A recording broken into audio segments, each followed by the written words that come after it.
नमस्कार, सेहत से जुड़े हमारे खास कार्यक्रम हेल्थ गुरु में स्वागत है आप सभी का। मैं हूं आपके साथ ज्योति सिंह।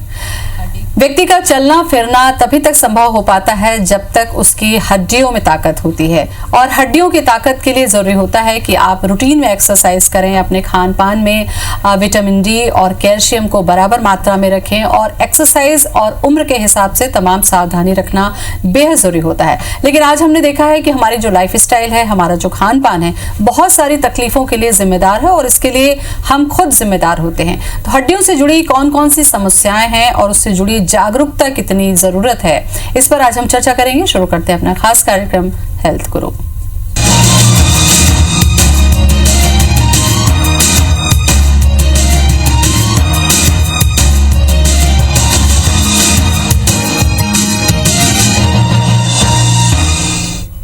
और इस पर चर्चा करने के लिए आज हमारे साथ स्टूडियो में मौजूद हैं हड्डी रोग विशेषज्ञ डॉक्टर अनिल वर्मा। डॉक्टर अनिल, बहुत बहुत स्वागत है आपका। डॉक्टर साहब, हड्डियों से जुड़ी जब हम चर्चा करते हैं तो हमें ये आता है कि हमारे हड्डी में अगर कैल्शियम कम हो गया है, विटामिन डी कम हो गया है, तो हमारी हड्डियां कमजोर हो जाएंगी। एक परफेक्ट जो बोन की जो हेल्थ होती है, उसका सही मापदंड क्या है और उसके लिए जिम्मेदार जो घटक हैं वो क्या क्या है? देखिए, आपका ये कहना तो बिल्कुल ठीक है कि हड्डियों के लिए विटामिन डी और कैल्शियम बहुत आवश्यक है, पर केवल विटामिन डी और कैल्शियम ही नहीं, प्रोटीन भी बहुत इम्पॉर्टेंट है, कुछ कोलेजन फाइबर्स भी बहुत इम्पॉर्टेंट हैं, और सबसे इम्पॉर्टेंट है कि आपका वेट कंट्रोल में हो, ओवरवेट आप ना हो, और आप एक रूटीन कुछ एक्सरसाइज, ज़रूरी नहीं है कि जिम में जाके बहुत हैवी एक्सरसाइज, कुछ रूटीन वॉकिंग, थोड़ा बहुत योगा, कुछ एक्सरसाइज करते रहें ताकि आपकी बोन स्टिमुलेट होती रहे। बोन देखिए एक लिविंग टिश्यू है। बोन जितनी सख्त दिखती है वैसी होती नहीं है। बोन में कंटिन्यूअस बनना और क्षरण ये लाइफ लॉन्ग चलता रहता है। तो अर्ली एजेस में बनना ज़्यादा रहता है, क्षरण कम रहता है, लेकिन after certain age 40s 50s में और औरतों में खास करके मीनोपॉज के बाद जो क्षरण ज़्यादा हो जाता है, यानी बोन का नुकसान ज़्यादा होता है मतलब बजाय बनने के। तो हमें खान पान पे, एक्सरसाइज पे, हर चीज़ पे ध्यान देना चाहिए। बिल्कुल। हड्डियों से जुड़ी अगर समस्याओं पर चर्चा कर लें डॉक्टर साहब, तो हड्डियों से जुड़ी समस्याएं कितने प्रकार की होती हैं और उसके पीछे क्या कारण होता है? देखिए, हड्डियों से जुड़ी समस्याएं एक बड़ा वास्ट सब्जेक्ट है, पर मोटे तौर पे उनको हम दो भागों में डिवाइड कर सकते हैं, ट्रॉमेटिक कंडीशंस और नॉन ट्रॉमेटिक कंडीशंस। तो ट्रॉमेटिक कंडीशंस जो एक्सीडेंट से, गिरने से, स्पोर्ट्स से जो इंजरीज होती हैं, और नॉन ट्रॉमेटिक कंडीशंस जिसमें हड्डियों का कमज़ोर होना, ऑस्टियोपोरोसिस, उम्र के बढ़ने से हड्डियों में, जोड़ों में दर्द होना जिसे स्पॉन्डिलाइटिस या ऑस्टियोआर्थराइटिस बोलते हैं, और कुछ कंजेनिटल जन्म से कई बार हड्डियों में विकार हो सकता है, और एक रूमेटॉइड आर्थराइटिस जिसे हम गठिया बात कहते हैं। बात तो कई प्रकार के होते हैं, पर जो कॉमन होता है रूमेटॉइड आर्थराइटिस। तो मेन हम दो हेडिंग्स में ये जान सकते हैं, ट्रॉमेटिक और नॉन ट्रॉमेटिक। मुझे लगता है सबसे पहला हम ट्रॉमेटिक कंडीशन पर चर्चा करें डॉक्टर साहब, क्योंकि सड़कों में गाड़ियां इतनी तेजी से बढ़ रही हैं, तो हमने देखा है कि सड़क हादसों की संख्या में भी तेजी से इजाफा हुआ है। रोड एक्सीडेंट जब होते हैं तो कई बार बहुत सामान्य सा आप गिरे, आपको हल्की सी चोट लगी और कुछ दिन के बाद में वो ठीक हो गया, लेकिन ये जो ठीक होना होता है, बाद में पता चलता है कि अंदर हड्डी में सूजन थी, दर्द था या हेयर क्रैक्स थे, बहुत सारी समस्याएं हमने देखी हैं। तो गंभीरता कब समझना चाहिए हमको? देखिए, कोई भी हड्डियों का चोट एक गंभीर चोट ही है जब तक कि वो सामान्य ना घोषित किया जाए।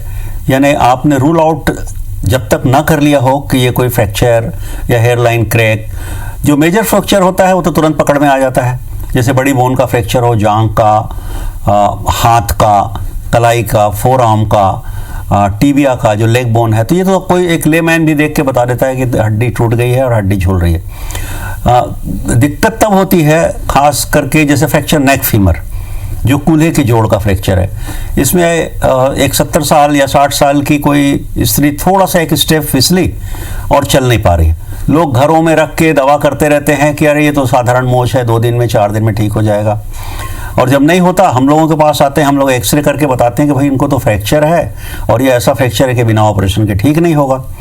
तो फिर वो बोलते हैं अरे कहाँ का फ्रैक्चर, ये तो गिरी ही नहीं है, बहुत थोड़ा सा गिरी है।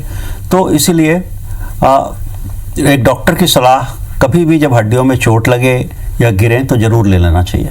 अच्छा डॉक्टर साहब, इसके अलावा हम देखते हैं कि कई बार बहुत जो जबरदस्त एक्सीडेंट्स होते हैं उसमें मल्टीपल फ्रैक्चर्स होते हैं बॉडी में, घुटने से लेके आपके कंधे के जो जोड़ तक होते हैं उसमें भी गंभीर चोटें होती हैं।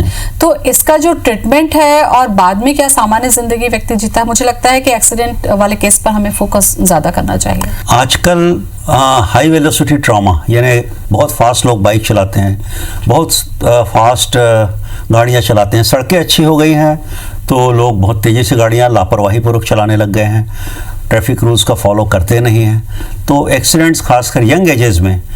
और एक बहुत बड़ा कारण रहता है अल्कोहल। अल्कोहल के कारण जो एक्सीडेंट्स होते हैं 10% लापरवाही से, और मैं कह सकता हूँ 50 to 60% केसेस में ड्राइवर अल्कोहल कंज्यूम किया हुआ होता है।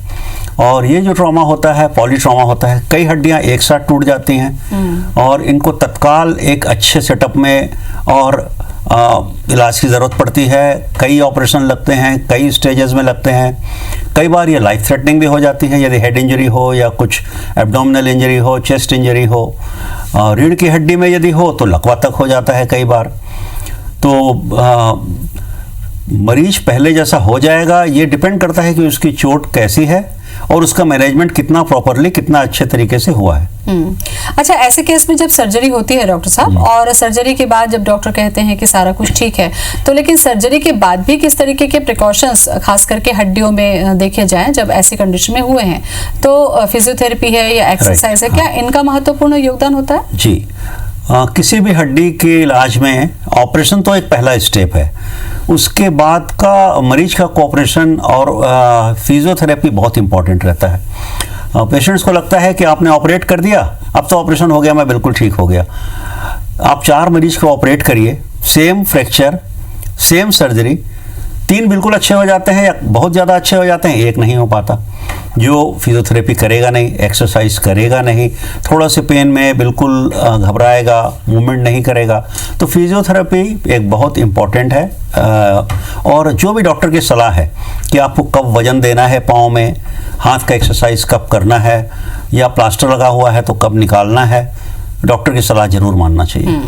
डॉक्टर साहब, चूंकि हम फ्रैक्चर और एक्सीडेंट पर चर्चा कर रहे हैं, तो हमने देखा है कि जब हड्डियां टूट जाती हैं तो 2 तरीके से ट्रीटमेंट जहां तक हम समझ पाते हैं। एक ये होता है कि कुछ समय के लिए कच्चा प्लास्टर होता है, और उसके बाद हमने देखा है कि एक लंबे समय के लिए पक्का प्लास्टर होता है। तो लोगों को ये समझ में नहीं आता कि कच्चा प्लास्टर तो बन गया है, इससे तो हम ठीक हो गएंगे, फिर ये डॉक्टर पक्का प्लास्टर क्यों बांध रहे हैं, इसको हमको लंबे समय तक स्टे करने में प्रॉब्लम होगी। तो मुझे लगता है इसका भी थोड़ा मिथ दूर करिए। जब फ्रैक्चर होता है तो प्रारंभ में कुछ सूजन रहता है वहाँ पे, और एक पक्का प्लास्टर तुरंत नहीं लगाया जा सकता, नहीं तो वो खून के दौरे को बिल्कुल कम कर देगा, हाथ को जाम कर देगा।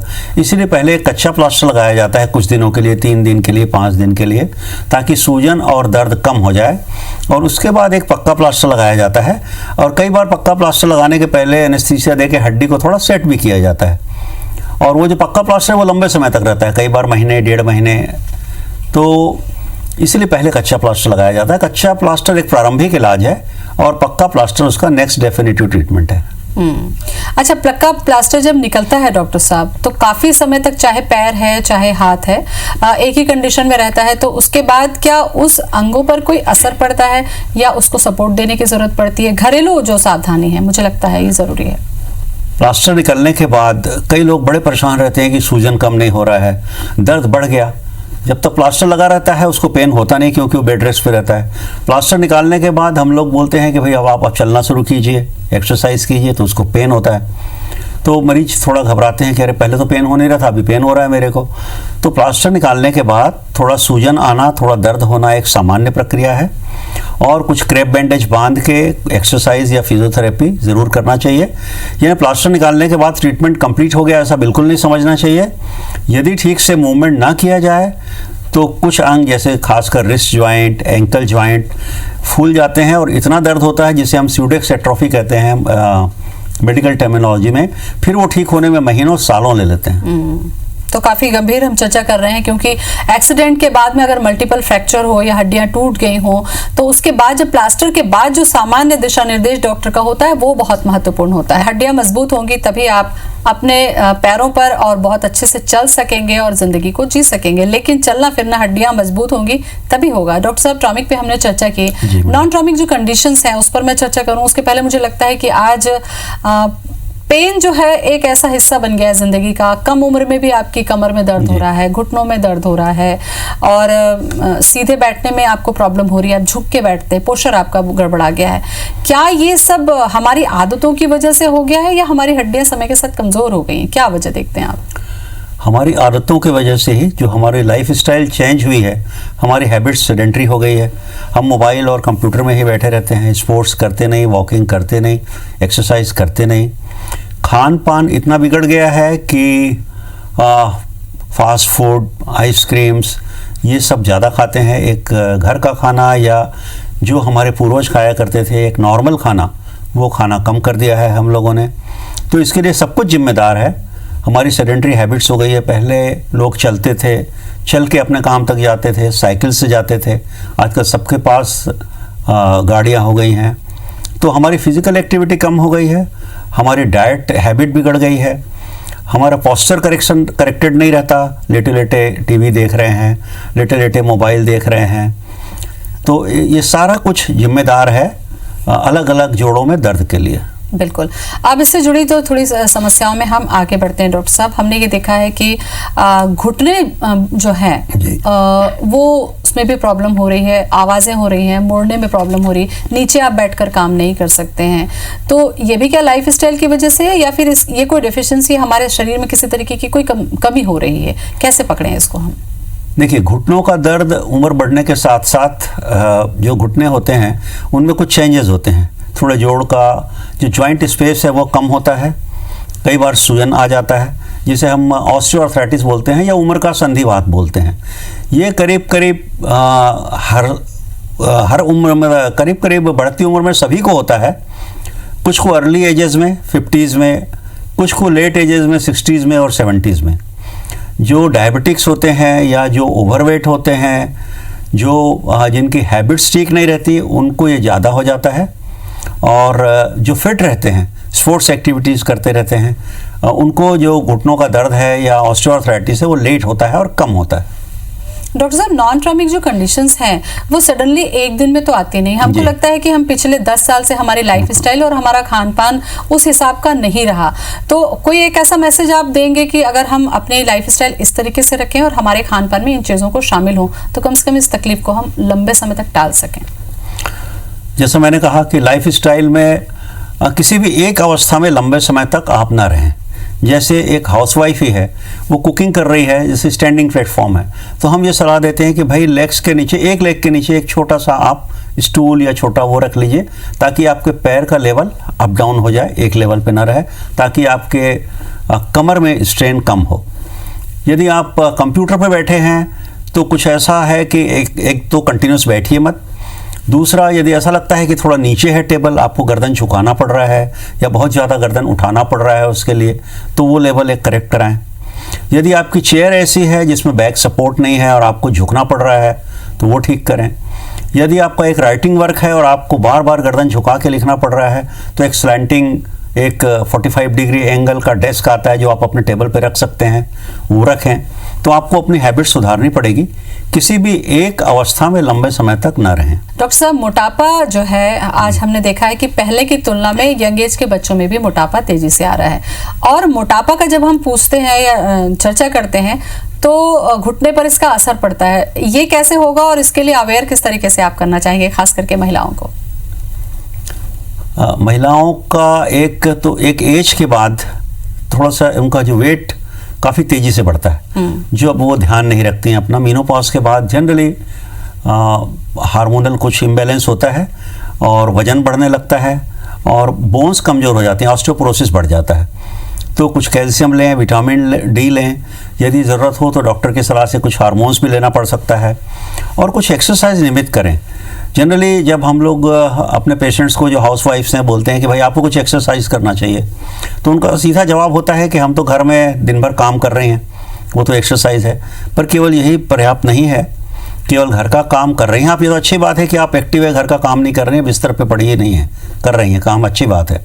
लेकिन आपको कुछ रूटीन एक्सरसाइज, वॉकिंग, योगा कुछ तो करना चाहिए, ताकि आपका एक जो पोस्चर है वो करेक्टेड रहे, आपके जॉइंट्स सारे मूव करते रहें। और दूसरा, खान पान का सलाह मतलब ध्यान रखें। बहुत ज़्यादा फैटी चीज़, बहुत ज़्यादा कार्बोहाइड्रेट, घी, तेल, आजकल बहुत चलन बढ़ गया है, घी, तेल, बटर वगैरह का, उसका सेवन ना करें। डॉक्टर साहब, घुटने की समस्या अगर हद से ज़्यादा बढ़ गई है, और कई कंडीशन में हमने देखा है कि बहुत ज़्यादा एज ना भी हो तो भी डॉक्टर साहब को सलाह देते हैं कि आपको घुटने का ऑपरेशन कराना पड़ेगा, और अगर इसको अनदेखा आप करते जाते हैं तो दूसरा भी घुटना खराब होता है। तो क्या ये सही है? और ऑपरेशन कराने के बाद क्या सामान्य जिंदगी रहती है? क्योंकि डर होता है कि क्या पता हम इसके बाद वो भी ना चल पाएं। जी, ये एक बहुत सामान्य प्रक्रिया है, टोटल नी रिप्लेसमेंट हम लोग बोलते हैं, और आजकल बहुत कॉमन है, करीब करीब हर अस्पताल में हो रहा है, हर शहर में हो रहा है, और इसके बड़े अच्छे रिजल्ट हैं। यदि आपका जोड़ इतना बुरी तरह डैमेज हो गया है, जिसे हम ग्रेड 3, ग्रेड 4 बोलते हैं, कि हड्डियाँ, जोड़ के अंदर की कार्टिलेज काफ़ी घस गई हैं, तो जो कार्टिलेज एक बार घस गई, जो जोड़ का स्पेस कम हो गया, वो कोई भी दवाई से वापस नहीं आता, उसे आप उसको रिप्लेस ही करना पड़ता है। और जितना लोग डरते हैं सर्जरी से, थोड़ा कॉस्ट ज़रूर इसका ज़्यादा है। अब तो कुछ नए सरकार के कुछ नए कदमों से इम्प्लांट का कॉस्ट कम हुआ है, लेकिन रिज़ल्ट बड़े अच्छे हैं। बस थोड़ा फिजियोथेरेपी का ध्यान रखना पड़ता है, और व्यर्थ का इसमें कोई आप शंका ना करें। ज्वाइंट रिप्लेसमेंट जब जरूरी हो तो अपने डॉक्टर की सलाह से किसी अच्छे सेंटर पे जरूर करवाएं। बिल्कुल। डॉक्टर साहब, नी रिप्लेसमेंट के साथ साथ अगर हम बात करते हैं कंधों की, कोहनी की और हिप्स की, हमने देखा है कि अगर इसमें भी प्रॉब्लम होती है तो डॉक्टर सलाह देते हैं सर्जरी की। डॉक्टर, जैसा कि अभी मैंने नी रिप्लेसमेंट के बारे में चर्चा की, कंधों का भी हमने देखा है कि कंधों से जुड़ी भी समस्याएं होती हैं, और बैक जो बोन है हमारी, उससे भी जुड़ी समस्याएं होती हैं, कई बार उस पर भी सर्जरी की जरूरत होती है डॉक्टर्स के अनुसार। तो ये किस लिए होती है और इसके कितने रिजल्ट हैं? अब कंधे से जुड़ी समस्याएं ज़्यादातर डायबिटिक्स को होती हैं। जो मोस्ट कॉमन डायबिटिक्स का प्रॉब्लम है वो होता है कि फ्रोजन शोल्डर हो जाता है, जिसे हम पेरी आर्थराइटिस शोल्डर बोलते हैं।